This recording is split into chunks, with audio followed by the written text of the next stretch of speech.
ನಮಸ್ಕಾರ ಸ್ನೇಹಿತರೆ, ಇದೀಗ ತಾನೇ ಬಂದಿರುವ ಮುಖ್ಯವಾದ ಮಾಹಿತಿಗಳು. ಪಿಎಂ ಕಿಸಾನ್ ಸಮ್ಮಾನ್ ನಿಧಿ ಯೋಜನೆಯ 22ನೇ ಕಂತು ಯಾವಾಗ ಎಂಬ ಕುರಿತಂತೆ ಮುಖ್ಯವಾದ ಮಾಹಿತಿ ಬಂದಿದೆ. ಶೀಘ್ರದಲ್ಲೇ ರೈತರ ಬ್ಯಾಂಕ್ ಖಾತೆಗೆ 2,000 ರೂಪಾಯಿ ಜಮಾ.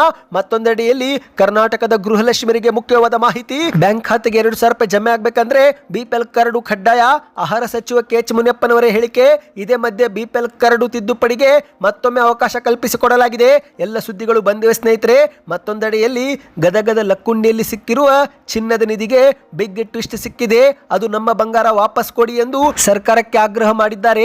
ಚಿನ್ನದ ನಿಧಿಯನ್ನು ಸರ್ಕಾರಕ್ಕೆ ನೀಡಿದ್ದೇ ತಪ್ಪಾಗಿ ಹೋಗಿದೆ. ಬೀದಿಗೆ ಬೀಳುವ ಭಯದಲ್ಲಿ ಕುಟುಂಬ ನಿಂತಿದೆ. ಯಾಕೇನಾಯಿತು ಎಂಬ ಕುರಿತಂತೆ ಮಾಹಿತಿ ನೋಡೋಣ ಸ್ನೇಹಿತರೆ. ಇನ್ನು ಮತ್ತೊಂದೆಡೆಯಲ್ಲಿ ಕೇಂದ್ರ ಸರ್ಕಾರದ ಬಜೆಟ್ ಬೆನ್ನಲ್ಲೇ ರಾಜ್ಯ ಸರ್ಕಾರದ ಬಜೆಟ್ಗೂ ಕೂಡ ಸಿದ್ದರಾಮಯ್ಯರ ಸಿದ್ಧತೆ. ಎಲ್ಲವೂ ಕೂಡ ಅಂದುಕೊಂಡಂತೆ ನಡೆದರೆ ಇದೇ ದಿನ ಬಜೆಟ್ ಮಂಡನೆ ಆಗಲಿದೆ. ಮುಖ್ಯಮಂತ್ರಿ ಸಿದ್ದರಾಮಯ್ಯರ ಹೇಳಿಕೆಯೂ ಕೂಡ ನೋಡೋಣ. ಇನ್ನು ಮತ್ತೊಂದೆಡೆಯಲ್ಲಿ ನನ್ನ ಜಾತಿಯವರೇ ನನ್ನನ್ನು ಟೀಕೆ ಮಾಡ್ತಿದ್ದಾರೆ, ಹಿಂದೆ ಮುಂದೆಯಿಂದ ಚಾಕು ಹಾಕುತ್ತಿದ್ದಾರೆ ಎಂದು ಡಿ.ಕೆ. ಶಿವಕುಮಾರ್ ಅವರ ಶಾಕಿಂಗ್ ಹೇಳಿಕೆ. ಯಾಕೆ ಇವರು ಈ ರೀತಿ ಹೇಳಿಕೆ ಕೊಟ್ಟರು? ಎಲ್ಲ ಮಾಹಿತಿಗಳನ್ನು ನೋಡೋಕ್ಕಿಂತ ಮೊದಲು ನೀವು ಸುದ್ದಿ 9 ಯೂಟ್ಯೂಬ್ ಚಾನಲ್ಗೆ ಮೊದಲು ಬಾರಿ ಭೇಟಿ ಕೊಡುತ್ತಿದ್ರೆ ದಯವಿಟ್ಟು ಸಬ್ಸ್ಕ್ರೈಬ್ ಬಟನ್ ಕ್ಲಿಕ್ ಮಾಡಿ, ಪಕ್ಕದಲ್ಲಿ ಕಾಣಿಸುವ ಗಂಟೆ ಒತ್ತಿ. ಇದರಿಂದ ಕರ್ನಾಟಕದ ಮುಖ್ಯವಾದ ಮಾಹಿತಿಗಳು ನಿಮಗೆ ಸಿಗುತ್ತವೆ. ವಿಡಿಯೋಗೆ ಲೈಕ್ ಮಾಡಿ ಮತ್ತು ವಿಡಿಯೋ ಪೂರ್ತಿಯಾಗಿ ನೋಡಿ. ಬನ್ನಿ ಸ್ನೇಹಿತರೆ, ಎಲ್ಲ ಮುಖ್ಯವಾದ ಸುದ್ದಿಗಳನ್ನು ಡೀಟೇಲ್ ಆಗಿ ನೋಡೋಣ. ನೀವು ಕೂಡ ರೈತರಾಗಿದ್ದರೆ ಕಮೆಂಟ್ನಲ್ಲಿ ರೈತ ಎಂದು ಕಮೆಂಟ್ ಮಾಡಿ. ಇದೀಗ ರೈತರಿಗೆ ಶೀಘ್ರವೇ ಪಿಎಂ ಕಿಸಾನ್ ಸಮ್ಮಾನ್ ನಿಧಿ ಯೋಜನೆಯ 22ನೇ ಕಂತು ಸಹ ಜಮಾವಾಗಲಿದೆ ಅಂತೆ. ಹೌದು, ಭಾರತದ ಸರ್ಕಾರ ರೈತರಿಗೆ ಈಗಾಗಲೇ ಹಲವಾರು ಯೋಜನೆಗಳನ್ನು ಜಾರಿಗೆ ತಂದಿದ್ದು ಅದರಲ್ಲಿ ಪಿಎಂ ಕಿಸಾನ್ ಸಮ್ಮಾನ್ ನಿಧಿ ಯೋಜನೆಯೂ ಕೂಡ ಒಂದಾಗಿದೆ. ರೈತರ ಆರ್ಥಿಕ ಸಬಲೀಕರಣಕ್ಕಾಗಿ ಜಾರಿಗೆ ತಂದ ಯೋಜನೆಗಳಲ್ಲಿ ಕಿಸಾನ್ ಸಮ್ಮಾನ್ ನಿಧಿ ಯೋಜನೆಯೂ ಕೂಡ ಒಂದಾಗಿದ್ದು, ಜಮೀನು ಹೊಂದಿರುವ ಅಂದರೆ ಭೂಮಿ ದಾಖಲೆ ಹೊಂದಿರುವ ರೈತರಿಗೆ ವರ್ಷಕ್ಕೆ 6,000 ರೂಪಾಯಿ ನೀಡಲಾಗುತ್ತಿದೆ. ಇಲ್ಲಿಯವರೆಗೆ ಸರ್ಕಾರ 21 ಕಂತು ಜಮಾ ಮಾಡಿದೆ. ಹೌದು, ಪ್ರತಿ ವರ್ಷದಲ್ಲಿ 3 ಕಂತು ಅಂದ್ರೆ 4 ತಿಂಗಳಿಗೊಮ್ಮೆ 2,000 ರೂಪಾಯಿ ಸರ್ಕಾರ ಜಮೆ ಮಾಡುತ್ತೆ. ಹೀಗೆ ಒಂದು ವರ್ಷದಲ್ಲಿ 6,000 ರೂಪಾಯಿ ನೇರವಾಗಿ ಡಿಬಿಟಿ ಮೂಲಕ ಬ್ಯಾಂಕ್ ಖಾತೆಗಳಿಗೆ ವರ್ಗಾವಣೆ ಮಾಡಲಾಗುತ್ತೆ. ಇದೀಗ 22ನೇ ಕಂತಿಗಾಗಿ ಇಡೀ ದೇಶದ ರೈತರು ಕಾತುರದಿಂದ ಕಾಯುತ್ತಿದ್ದು, ಇಂತಹ ಸಮಯದಲ್ಲಿ ಒಂದು ಗುಡ್ ನ್ಯೂಸ್ ಸಿಕ್ಕಿದೆ. ಹೌದು ಸ್ನೇಹಿತರೆ, ನೀವೇನಾದರೂ ನವೆಂಬರ್ ತಿಂಗಳಲ್ಲಿ 21ನೇ ಕಂತು ಪಡೆದುಕೊಂಡಿದ್ರೆ ಫೆಬ್ರವರಿಯಲ್ಲಿ 22ನೇ ಕಂತು ಕೂಡ ಜಮೆ ಆಗುತ್ತೆ ಎಂದು ಹೇಳಲಾಗುತ್ತಿದೆ. ಹೌದು, ಮುಂದಿನ ತಿಂಗಳೇ ಕೇಂದ್ರ ಸರ್ಕಾರದ 22ನೇ ಕಂತು ಜಮವಾಗಲಿದೆ. ಕೇಂದ್ರ ಸರ್ಕಾರದ ಬಜೆಟ್ ಈ ಬಾರಿ ಭಾನುವಾರ ಫೆಬ್ರವರಿ 1ರಂದು ಮಂಡಿಸಲು ನಿರ್ಧಾರ ಮಾಡಲಾಗಿದ್ದು, ಅದೇ ದಿನದಂದು ಅನುದಾನವನ್ನ ತೆಗೆದಿಟ್ಟು ನಂತರ ಫೆಬ್ರವರಿಯ ಕೊನೆ ವಾರದಲ್ಲಿ 22ನೇ ಕಂತು ಜಮಾ ಮಾಡಬಹುದು ಎಂದು ಹೇಳಲಾಗುತ್ತಿದೆ. ಗೂಗಲ್ನಲ್ಲಿ ಈ ಬಗ್ಗೆ ಮಾಹಿತಿಗಾಗಲೇ ಅಪ್ಡೇಟ್ ಕೂಡ ಆಗಿದೆ ಸ್ನೇಹಿತರೆ. ಅಂದ ಹಾಗೆ ನೀವು ನೇರವಾಗಿ ಪಿಎಂ ಕಿಸಾನ್ ಸಮ್ಮಾನ್ ನಿಧಿ ಯೋಜನೆ ಹಣ ಪಡೆದುಕೊಳ್ಳಬೇಕಂದ್ರೆ ಸ್ನೇಹಿತರೆ ಕೆಲವು ಕೆಲಸವನ್ನ ಮಾಡುವುದು ಕಡ್ಡಾಯ. ಹೌದು, ರೈತರು ಎಂದು ನೀವು ದೃಢಪಡಿಸಬೇಕು. ಅದಕ್ಕಾಗಿ ನೀವು ಭೂ ದಾಖಲೆಗಳನ್ನು ಪರಿಶೀಲಿಸಬೇಕು. ಈ KYC ಪ್ರಕ್ರಿಯೆ ಪೂರ್ತಿ ಮಾಡಿಕೊಳ್ಳಬೇಕು.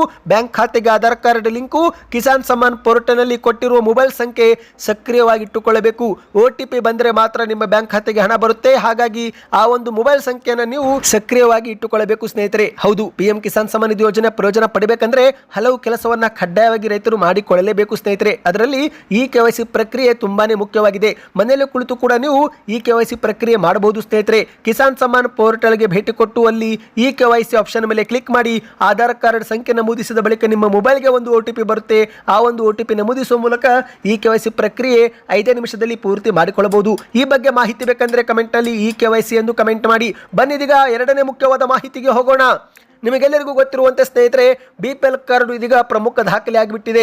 ಕಾಂಗ್ರೆಸ್ ಸರ್ಕಾರದ ಪಂಚ ಗ್ಯಾರಂಟಿ ಯೋಜನೆ ಜಾರಿಗೆ ಆದಾಗಲಿಂದಲೂ ಕೂಡ ಬಿಪಿಎಲ್ ಕಾರ್ಡ್ ಇನ್ನಷ್ಟು ಮಹತ್ವ ಪಡೆದುಕೊಂಡಿದೆ. ಹೌದು, ಇದೀಗ ಹಲವರ ಬಿಪಿಎಲ್ ಕಾರ್ಡ್ ರದ್ದು ಮಾಡ್ತಿದ್ದಾರೆ. ಅಂದ ಹಾಗೆ ಸ್ನೇಹಿತರೆ, ಬಿಪಿಎಲ್ ಕಾರ್ಡ್ ರದ್ದಾದ್ರೆ ಗೃಹಲಕ್ಷ್ಮಿ ಯೋಜನೆ ಹಣವು ಕೂಡ ಹೋಲ್ಡ್ ಆಗುತ್ತೆ ಎಂದು ಲಕ್ಷ್ಮಿ ಹೆಬ್ಬಾಳ್ಕರ್ ಅವರು ಈಗಾಗಲೇ ಮಾಹಿತಿ ಕೊಟ್ಟಿರುವಂತದ್ದು. ಇದೇ ಮಧ್ಯೆ ಕಲಬುರಗಿ ಜಿಲ್ಲೆಯಲ್ಲಿ ಆಹಾರ ಸಚಿವ ಕೆಎಚ್ ಮುನಿಯಪ್ಪನವರು ಒಂದು ಗುಡ್ ನ್ಯೂಸ್, ಒಂದು ಶಾಕಿಂಗ್ ಸುದ್ದಿ ಕೊಟ್ಟಿದ್ದಾರೆ. ಹೌದು ಸ್ನೇಹಿತರೆ, ಮಾಧ್ಯಮಗಳ ಮುಂದೆ ಮಾತನಾಡಿದಂತೆ ಇವರು ಯಾವುದೇ ರಾಜ್ಯದಲ್ಲಿ ಜನಸಂಖ್ಯೆಯ 50%ಕ್ಕಿಂತ ಅಧಿಕ ಬಿಪಿಎಲ್ ಕಾರ್ಡ್ ಇರಬಾರದು ಎಂಬ ಕೇಂದ್ರ ಸರ್ಕಾರದ ನಿಯಮವಿದೆ. ಆದರೂ ಕೂಡ ನಮ್ಮ ಕರ್ನಾಟಕದಲ್ಲಿ 75% ಬಿಪಿಎಲ್ ಕಾರ್ಡ್ಗಳು ಪಡೆದುಕೊಂಡಿದ್ದು, ಮಹಾರಾಷ್ಟ್ರದ ನಂತರ ಕರ್ನಾಟಕ ಅತಿ ಹೆಚ್ಚು ತೆರಿಗೆ ಪಾವತಿ ಮಾಡುವ ರಾಜ್ಯವಾಗಿದ್ದರೂ ಕೂಡ ನಮ್ಮಲ್ಲಿನೇ ಅತಿ ಹೆಚ್ಚು ಬಿಪಿಎಲ್ ಕಾರ್ಡ್ ಇರುವುದು ನಮಗೆ ಅಚ್ಚರಿ ತಂದಿದೆ ಎಂದು ಕೆಎಚ್ ಮುನಿಯಪ್ಪನವರು ಹೇಳಿಕೆಯನ್ನ ಕೊಟ್ಟಿದ್ದಾರೆ. ಹಾಗಾಗಿ ಶೀಘ್ರವೇ 12ರ ಬಿಪಿಎಲ್ ಕಾರ್ಡ್ ನಾವು ರದ್ದು ಮಾಡುತ್ತೇವೆ ಎಂದು ಸುದ್ದಿಗೋಷ್ಠಿಯಲ್ಲಿ ಹೇಳಿಕೆಯನ್ನ ಕೊಟ್ಟಿದ್ದಾರೆ. ಹೌದು ಸ್ನೇಹಿತರೆ, ಈಗಾಗಲೇ ಕೆಲವರು ಬಿಪಿಎಲ್ ಕಾರ್ಡ್ ಪಡೆದಿದ್ರು, ನಂತರ ಮದುವೆಯಾದ ಬಳಿಕ ನಾವು ಬೇರೆ ಕಡೆಗೆ ಇದ್ದೇವೆ ಎಂದು ಮತ್ತೊಂದು ಕಾರ್ಡ್ಗೆ ಅರ್ಜಿ ಸಲ್ಲಿಕೆ ಮಾಡುತ್ತಿದ್ದಾರೆ. ಹೀಗಾಗಿನೇ 2 ಕಾರ್ಡುಗಳಿಗೆ ಪಡಿತರ ವಿತರಣೆ ಶುರುವಾಗಿದೆ. ಹಾಗಾಗಿ ನಾವು ಇದೀಗ ಅನರ್ಹರನ್ನ ಪತ್ತೆ ಮಾಡುತ್ತಿದ್ದು ಅನರ್ಹರನ್ನು ಎಪಿಎಲ್ಗೆ ಬದಲಾಯಿಸುವ ಕಾರ್ಯ ನಡೆದಿದೆ ಎಂದು ಮಾಧ್ಯಮಗಳ ಮುಂದೆ ತಿಳಿಸಿದ್ದಾರೆ ಸ್ನೇಹಿತರೆ. ಈಗ ಕೇಂದ್ರ ಸರ್ಕಾರದಿಂದ ಪ್ರತಿ ವ್ಯಕ್ತಿಗೆ 5 ಕೆಜಿ ಅಕ್ಕಿ ಜೊತೆಗೆ ರಾಜ್ಯ ಸರ್ಕಾರದಿಂದ ಆಹಾರ ಕಿಟ್ ಕೊಡುವ ಬಗ್ಗೆ ಸೂಕ್ತ ತೀರ್ಮಾನ ತೆಗೆದುಕೊಳ್ಳಲಾಗಿದ್ದು ಮುಂದಿನ ತಿಂಗಳಿನಿಂದಲೇ ಆಹಾರ ಕಿಟ್ ಕೂಡ ಕೊಡುತ್ತೇವೆ ಎಂದಿದ್ದಾರೆ. ಅಂದಹಾಗೆ ಸ್ನೇಹಿತರೆ, ಇದೇ ಮಧ್ಯೆ ಒಂದು ಗುಡ್ ನ್ಯೂಸ್ ಕೂಡ ಕೊಟ್ಟಿದ್ದಾರೆ. ಅದೇನೆಂದ್ರೆ ಪಡಿತರ ಚೀಟಿಯಲ್ಲಿ ಏನಾದರೂ ತಿದ್ದುಪಡಿ ಇದ್ರೆ ಮತ್ತೊಮ್ಮೆ ಅವಕಾಶ ಕಲ್ಪಿಸಿಕೊಡಲಾಗಿದೆ.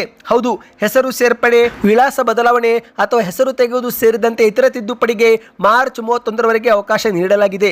ಹತ್ತಿರದ ಬೆಂಗಳೂರು 1 ಸೈಬರ್ ಸೆಂಟರ್ಗೆ ಹೋಗಿ ಈ ಒಂದು ಅರ್ಜಿನ ಸಲ್ಲಿಕೆ ಮಾಡಬಹುದು ಸ್ನೇಹಿತರೆ. ಹೌದು, ನೀವೇನಾದರೂ ಎಪಿಎಲ್ ಕಾರ್ಡ್ ಪಡೆದುಕೊಳ್ಳಲು ಇಚ್ಛಿಸುವರಾಗಿದ್ದರೂ ಕೂಡ ಆನ್ಲೈನ್ ಮೂಲಕ ಅರ್ಜಿ ಸಲ್ಲಿಕೆ ಮಾಡಲು ಅವಕಾಶ ಕಲ್ಪಿಸಿಕೊಡಲಾಗಿದೆ ಸ್ನೇಹಿತರೆ. ಅಂದಹಾಗೆ ಇತ್ತೀಚೆಗೆ ಲಕ್ಷ್ಮೀ ಹೆಬ್ಬಾಳ್ಕರ್ ಅವರು ಗೃಹಲಕ್ಷ್ಮಿ ಯೋಜನೆ ಹಣ ಪಡೆದುಕೊಳ್ಳಬೇಕಂದ್ರೆ ಬಿಪಿಎಲ್, ಎಪಿಎಲ್ ಅಥವಾ ಅಂತ್ಯೋದಯ ಕಾರ್ಡ್ನಲ್ಲಿ ಯಾವುದಾದ್ರೂ ಒಂದು ಕಾರ್ಡ್ ಪಡೆದುಕೊಳ್ಳಲೇಬೇಕು ಎಂದಿದ್ದಾರೆ. ಯಾಕಂದ್ರೆ ಆಹಾರ ಇಲಾಖೆ ನೀಡುವಂತಹ ಡೇಟಾ ಆಧರಿಸಿ ಗೃಹಲಕ್ಷ್ಮಿಯರಿಗೆ ಹಣ ಹಾಕುತ್ತಿದ್ದು, ಹಾಗಾಗಿ ಆಹಾರ ಇಲಾಖೆ ಬಳಿನೇ ನಿಮ್ಮ ಹೆಸರು ಇಲ್ಲವೆಂದ್ರೆ ಆಗ ಹಣವು ಕೂಡ ಹೋಲ್ಡ್ ಆಗುತ್ತೆ ಎಂದು ಲಕ್ಷ್ಮೀ ಹೆಬ್ಬಾಳ್ಕರ್ ಅವರು ತಿಳಿಸಿದ್ದಾರೆ ಸ್ನೇಹಿತರೆ. ನೀವು ಕೂಡ ಗೃಹಲಕ್ಷ್ಮಿ ಯೋಜನೆ ಫಲಾನುಭವಿಗಳಾಗಿದ್ದರೆ ನಿಮ್ಮ ಬ್ಯಾಂಕ್ ಖಾತೆಗೆ 2,000 ರೂಪಾಯಿ ಜಮಾವಾಯ್ತಾ? ಕಮೆಂಟ್ ಮಾಡಿ ಸ್ನೇಹಿತರೆ. ಯಾಕಂದ್ರೆ ಜನವರಿ ತಿಂಗಳ ಪ್ರಾರಂಭದಿಂದಲೇ ಕೆಲ ಜಿಲ್ಲೆಯ ಫಲಾನುಭವಿಗಳಿಗೆ ಈಗಾಗಲೇ 24ನೇ ಕಂತು, ಸೆಪ್ಟೆಂಬರ್ ತಿಂಗಳ ಕಂತು ಜಮಾ ಆಗುತ್ತಿರುವುದು ಬೆಳಕಿಗೆ ಬಂದಿದೆ. ಹಾಗಾಗಿ ನಿಮ್ಮ ಬ್ಯಾಂಕ್ ಖಾತೆಗೆ ಹಣ ಜಮಾವಾಗಿದ್ರೆ ಯಾವ ಊರು ಎಂಬುದನ್ನು ನೀವು ಕಮೆಂಟ್ ಮಾಡಿ. ಇದರಿಂದ ಒಂದು ಉತ್ತಮ ಫೀಡ್ಬ್ಯಾಕ್ ಸಿಗುತ್ತೆ. ಬನ್ನಿ ಇದೀಗ ಮತ್ತೊಂದು ಮುಖ್ಯವಾದ ಮಾಹಿತಿಗೂ ಹೋಗೋಣ. ಇತ್ತೀಚೆಗೆ ಗದಗ ಜಿಲ್ಲೆಯ ಐತಿಹಾಸಿಕ ಲಕ್ಕುಣ್ಣಿ ಗ್ರಾಮದಲ್ಲಿ ಮನೆಯ ಅಡಿಪಾಯ ಹಾಕುವಾಗ ದೊರೆತಂತ ಚಿನ್ನದ ಪ್ರಕರಣದಲ್ಲಿ ದೊಡ್ಡ ಟ್ವಿಸ್ಟ್ ಸಿಕ್ಕಿದೆ. ಹೌದು ಸ್ನೇಹಿತರೆ, ಆರಂಭದಲ್ಲಿ ಇದು ನಿಧಿ ಎಂದು ಪರಿಗಣಿಸಿ ಪ್ರಾಮಾಣಿಕವಾಗಿ ಸರ್ಕಾರಕ್ಕೆ ಒಪ್ಪಿಸಲಾಗಿತ್ತು. ಆದರೆ ಇದೀಗ ಭಾರತೀಯ ಪುರಾತತ್ವ ಇಲಾಖೆ ಅಧಿಕಾರಿಗಳು ಸ್ಥಳಕ್ಕೆ ಭೇಟಿ ಕೊಟ್ಟು ಪರಿಶೀಲನೆ ಮಾಡಿದ ಬಳಿಕ ಇದು ನಿಧಿಯಲ್ಲ, ಬದಲಿಗೆ ಕುಟುಂಬದ ಹಿರಿಯರು ತಮ್ಮ ಮನೆಯಲ್ಲಿ ಇಟ್ಟಿದ್ದಂಥ ಬಂಗಾರ ಎಂದು ಸ್ಪಷ್ಟಪಡಿಸಿದ್ದಾರೆ. ಇದೇ ಒಂದು ಕಾರಣಕ್ಕೆ ಇದೀಗ ಆ ಕುಟುಂಬಸ್ಥರು ನಿಧಿ ಅಲ್ಲವೆಂದರೆ ನಮ್ಮ ಬಂಗಾರ ನಮಗೆ ವಾಪಸ್ ಕೊಡಿ ಎಂದು ಆಗ್ರಹವನ್ನ ಮಾಡಿದ್ದಾರೆ. ಹೌದು ಸ್ನೇಹಿತರೆ, ಪುರಾತತ್ವ ಇಲಾಖೆಯ ಜಂಟಿ ನಿರ್ದೇಶಕ ರಮೇಶ್ ಮೂಲಿಮನಿ ಎನ್ನುವರು ಪರಿಶೀಲನೆ ಮಾಡಿದ ಬಳಿಕ ಪತ್ತೆಯಾದಂಥ ಚಿನ್ನವು ಪ್ರಾಚೀನ ಚಿನ್ನವಲ್ಲ ಎಂದಿದ್ದಾರೆ. ಅಂದ್ರೆ ಪತ್ತೆಯಾದ ಚಿನ್ನ ಪ್ರಾಚೀನ ನಿಧಿಯ ವರ್ಗಕ್ಕೆ ಸೇರುವುದಿಲ್ಲ, ಇದು ಇತ್ತೀಚಿನ ಚಿನ್ನ ಎಂದು ಹೇಳಿದ್ದಾರೆ ಸ್ನೇಹಿತರೆ. ಈಗ ಇದು ಚಿನ್ನ ಸಿಕ್ಕ ಕುಟುಂಬದ ಮನಸ್ಥಿತಿ ಬದಲಾಯಿಸಿದೆ. ಯಾಕಂದ್ರೆ ಅಧಿಕಾರಿಗಳೇ ಸ್ಪಷ್ಟನೆ ಕೊಟ್ಟ ಬೆನ್ನಲ್ಲೇ ಇದು ನಿಧಿ ಅಲ್ಲವೆಂದ್ರೆ ನಮ್ಮದೇ ಆದ ಚಿನ್ನ ಅಂದ್ರೆ ನಮಗೆ ವಾಪಸ್ ಕೊಡಿ ಎಂದು ಕುಟುಂಬದ ಸದಸ್ಯರು ಆಗ್ರಹವನ್ನ ಮಾಡಿದ್ದಾರೆ. ಅಂದಹಾಗೆ ಸ್ನೇಹಿತರೆ, ಈಗೇನು ಈ ಒಂದು ಕುಟುಂಬ ಇದೆ ಇವರಿಗೆ ಒಂದು ದೊಡ್ಡ ಭಯ ಶುರುವಾಗಿದೆ. ಯಾಕಂದ್ರೆ ಅವರೀಗ ಬೀದಿಗೆ ಬೀಳುವ ಸ್ಥಿತಿಯಲ್ಲಿ ಬಂದಿದ್ದಾರಂತೆ. ಯಾಕಂದ್ರೆ ಸ್ನೇಹಿತರೆ, ಈ ಒಂದು ಚಿನ್ನ ಪತ್ತೆಯಾದ ಬಳಿಕ ಸರ್ಕಾರ ಆ ಒಂದು ಸ್ಥಳವನ್ನೇ ನಿಷೇಧ ಎಂದು ಹೇಳಿದೆ. ಹೌದು, ನಿಧಿ ಸಿಕ್ಕಿದ ಸ್ಥಳವನ್ನ ನಿಷಿದ್ಧ ಪ್ರದೇಶವೆಂದು ಸರ್ಕಾರ ಘೋಷಣೆ ಮಾಡಿರುವ ಕಾರಣ ಆ ಒಂದು ಕುಟುಂಬ ಮನೆ ಕಟ್ಟುತ್ತಿದ್ದಂತ ಕೆಲಸ ಈಗ ಅರ್ಧಕ್ಕೆ ನಿಂತಿದೆ. ಹೀಗಾಗಿ ವಾಸಕ್ಕೆ ಮನೆಯಿಲ್ಲದೆ ಕುಟುಂಬ ಈಗ ಬೀದಿಗೆ ಬರುವಂತಾಗಿದೆ ಸ್ನೇಹಿತರೆ. ಎಲ್ಲಿ ಬದುಕು ಸಾಗಿಸಬೇಕು ಎಂಬ ಚಿಂತೆಯಲ್ಲಿ ಆ ಒಂದು ಕುಟುಂಬ ಮುಳುಗಿದೆ. ಯಾಕಂದ್ರೆ ಮನೆಯ ಯಜಮಾನ ಈಗಾಗಲೇ ಮೃತಪಟ್ಟಿದ್ದು ಕುಟುಂಬದಲ್ಲಿ ತಾಯಿ ಮತ್ತು ಚಿಕ್ಕ ಮಗನಿದ್ದಾನೆ. ಈಗ ಆ ಬಡ ಕುಟುಂಬಕ್ಕೆ ಬೇರೆ ಆಸರೆ ಇಲ್ಲದೆ ಒದ್ದಾಡುವ ಪರಿಸ್ಥಿತಿ ನಿರ್ಮಾಣವಾಗಿದೆ ಸ್ನೇಹಿತರೆ. ಬನ್ನಿ ಇದೀಗ ಮತ್ತೊಂದು ಮುಖ್ಯವಾದ ಮಾಹಿತಿಗೂ ಹೋಗೋಣ. ಅದಕ್ಕಿಂತ ಮೊದಲು ಸ್ನೇಹಿತರೆ, ಇದುವರೆಗೆ ನೀವು ವಿಡಿಯೋಗೆ ಲೈಕ್ ಮಾಡಿಲ್ಲವೆಂದ್ರೆ ಲೈಕ್ ಮಾಡ್ತಾ ಚಾನಲ್ಗೂ ಕೂಡ ಸಬ್ಸ್ಕ್ರೈಬ್ ಆಗಿ. ಇದೀಗ ಪ್ರಧಾನಿ ಮೋದಿ ನೇತೃತ್ವದ ಕೇಂದ್ರದ ಸರ್ಕಾರವು ಫೆಬ್ರವರಿ 1 ಭಾನುವಾರವಿದ್ರೂ ಅದೇ ದಿನ ಬಜೆಟ್ ಮಂಡನೆಗೆ ನಿರ್ಧಾರ ಮಾಡಿದೆ. ಹೌದು, ಇದೇ ಮೊದಲ ಬಾರಿಗೆ ಭಾನುವಾರವಿದ್ರೂ ಅದೇ ದಿನ ಹಣಕಾಸು ಸಚಿವೆ ನಿರ್ಮಲಾ ಸೀತಾರಾಮನ್ ಅವರು ತಮ್ಮ 9ನೇ ದಾಖಲೆ ಬಜೆಟ್ ಅನ್ನು ಮಂಡಿಸಲಿದ್ದಾರೆ. ಅಂದಹಾಗೆ ಸ್ನೇಹಿತರೆ, ಕೇಂದ್ರ ಸರ್ಕಾರದ ಬಜೆಟ್ನ ಒಂದು ದಿನಾಂಕ ಅಂತಿಮಗೊಳ್ಳುತ್ತಿದ್ದಂತೆ ಇತ್ತ ಕರ್ನಾಟಕದ ಬಜೆಟ್ಗೂ ಕೂಡ ಮುಖ್ಯಮಂತ್ರಿಯವರು ಸಿದ್ಧತೆ ಪ್ರಾರಂಭ ಮಾಡಿದ್ದಾರೆ. ಹೌದು, 2026ರ ಬಜೆಟ್ ಮಂಡನೆಗೆ ರಾಜ್ಯ ಸರ್ಕಾರ ತೀರ್ಮಾನ ಮಾಡಿದೆ. ಮಾರ್ಚ್ 6ರಂದು ಬಜೆಟ್ ಮಂಡಿಸುವ ಬಗ್ಗೆ ಸಿದ್ದರಾಮಯ್ಯನವರು ಅಧಿಕಾರಿಗಳೊಂದಿಗೆ ಚರ್ಚೆ ಮಾಡ್ತಿದ್ದಾರೆ. ಹೌದು ಸ್ನೇಹಿತರೆ, ಎಲ್ಲವೂ ಕೂಡ ಅಂದುಕೊಂಡಂತೆ ನಡೆದರೆ ಮಾರ್ಚ್ 5ರಿಂದಲೇ ಕರ್ನಾಟಕದ ಬಜೆಟ್ ಅಧಿವೇಶನ ಶುರುವಾಗಲಿದೆ. ಹೌದು, ಈಗಾಗಲೇ ಮುಖ್ಯಮಂತ್ರಿ ಸಿದ್ದರಾಮಯ್ಯನವರು ಬಜೆಟ್ ಮಂಡನೆಗೆ ಆರ್ಥಿಕ ಇಲಾಖೆ ಅಧಿಕಾರಿಗಳೊಂದಿಗೆ ಸಲಹೆ ಪಡೆದುಕೊಳ್ಳುತ್ತಿದ್ದಾರೆ. ಮಾರ್ಚ್ 5ರಿಂದಲೇ ಮುಖ್ಯಮಂತ್ರಿ ಸಿದ್ದರಾಮಯ್ಯನವರು ಬಜೆಟ್ ಅಧಿವೇಶನ ಪ್ರಾರಂಭ ಮಾಡಬಹುದು ಎಂದು ಹೇಳಲಾಗುತ್ತಿದೆ. ಹೌದು, ಕುರ್ಚಿ ಗುದ್ದಾಟದ ನಡುವೆನೇ ಸಿದ್ದರಾಮಯ್ಯನವರು ರಾಜ್ಯದ ದಾಖಲೆ ಬಜೆಟ್ ಮಂಡಿಸಲು ಸಿದ್ಧತೆ ಮಾಡುತ್ತಿದ್ದಾರೆ. 16 ಬಜೆಟ್ಗಳನ್ನು ಈಗಾಗಲೇ ಸಿದ್ದರಾಮಯ್ಯನವರು ಮಂಡಿಸಿದ್ದು ಈಗ ಇದು 17ನೇ ಅವರ ದಾಖಲೆ ಬಜೆಟ್ ಆಗಲಿದೆ. ಮಾರ್ಚ್ 6ರಂದು ಮುಖ್ಯಮಂತ್ರಿಯವರು ತಮ್ಮ 17ನೇ ಬಜೆಟ್ ಅನ್ನ ಮಂಡಿಸಬಹುದು ಸ್ನೇಹಿತರೆ. ಈ ಬಾರಿಯ ಬಜೆಟ್ ನಲ್ಲಿ ನಿಮ್ಮ ನಿರೀಕ್ಷೆಗಳು ಏನು ಎಂಬುದನ್ನು ನೀವು ಕಮೆಂಟ್ ಮಾಡಿ. ಇದರಿಂದ ಒಂದು ಉತ್ತಮ ಫೀಡ್ಬ್ಯಾಕ್ ಸಿಗುತ್ತೆ. ಬನ್ನಿ ಇದೀಗ ಕೊನೆಯ ಮಾಹಿತಿಗೆ ಹೋಗೋಣ. ಪ್ರಯತ್ನ ವಿಫಲವಾದರೂ ಪ್ರಾರ್ಥನೆ ವಿಫಲವಾಗೋದಿಲ್ಲ, ಟೀಕೆಗಳು ಸಾಯುತ್ತದೆ, ಕೆಲಸ ಉಳಿಯುತ್ತದೆ ಎಂದು ಬೆಂಗಳೂರಿನ ಕಾರ್ಯಕ್ರಮವೊಂದರಲ್ಲಿ ಉಪಮುಖ್ಯಮಂತ್ರಿ ಡಿ.ಕೆ. ಶಿವಕುಮಾರ್ ಅವರು ಹೇಳಿಕೆಯನ್ನು ಕೊಟ್ಟಿದ್ದಾರೆ. ಅಷ್ಟು ಮಾತ್ರವಲ್ಲ ಸ್ನೇಹಿತರೆ, ಹುಷಾರಾಗಿರಿ, ನೀವು ವ್ಯವಹಾರ ಮಾಡುವಾಗ ಯಶಸ್ಸು ಮುಖ್ಯ. ನನ್ನನ್ನು ಬಂಡೆ ಅಂತ ಕರೆಯುತ್ತಾರೆ, ಆದರೆ ಬಂಡೆ ಮುಂದೆ ಆಕೃತಿಯೂ ಆಗುತ್ತೆ. ಹೇಳುತ್ತೆ, ನಾನು ಚಿಕ್ಕವನು ಆಗಿರಬಹುದು, ಆದರೆ ಅನುಭವ ನನಗೆ ಜಾಸ್ತಿ ಇದೆ. ಇಂದು ನನ್ನ ಜಾತಿ ನನ್ನವರೇ ನನಗೆ ಟೀಕೆ ಮಾಡ್ತಿದ್ದಾರೆ, ಹಿಂದೆ ಮುಂದೆಯಿಂದ ಚಾಕು ಹಾಕುತ್ತಿದ್ದಾರೆ ಎಂದು ಡಿ.ಕೆ. ಶಿವಕುಮಾರ್ ಅವರು ಶಾಕಿಂಗ್ ಹೇಳಿಕೆ ಕೊಟ್ಟಿದ್ದಾರೆ.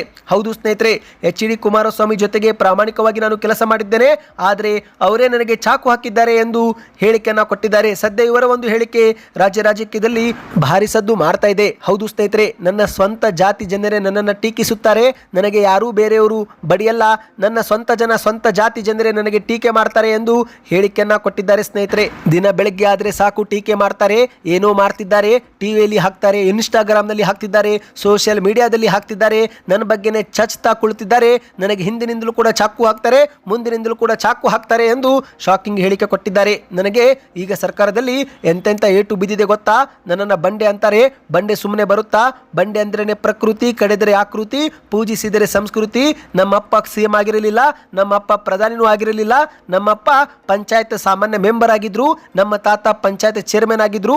ನಾವು ಶ್ರಮ ಪಟ್ಟಿರುವುದಕ್ಕೆ ಇವತ್ತು ಇಲ್ಲಿವರೆಗೆ ಬಂದಿದ್ದೇನೆ ಎಂದು ಡಿ.ಕೆ. ಶಿವಕುಮಾರ್ ಅವರು ವೇದಿಕೆ ಮೇಲೆ ಹೇಳಿದ್ದಾರೆ. ಸದ್ಯಕ್ಕೆ ಎಷ್ಟೇ ಇತ್ತು ಮಾಹಿತಿಗಳು. ಇಷ್ಟವಾಗಿದ್ದರೆ ವಿಡಿಯೋಗೆ ಲೈಕ್ ಮಾಡಿ, ಚಾನಲ್ಗೆ ಸಬ್ಸ್ಕ್ರೈಬ್ ಆಗಿ.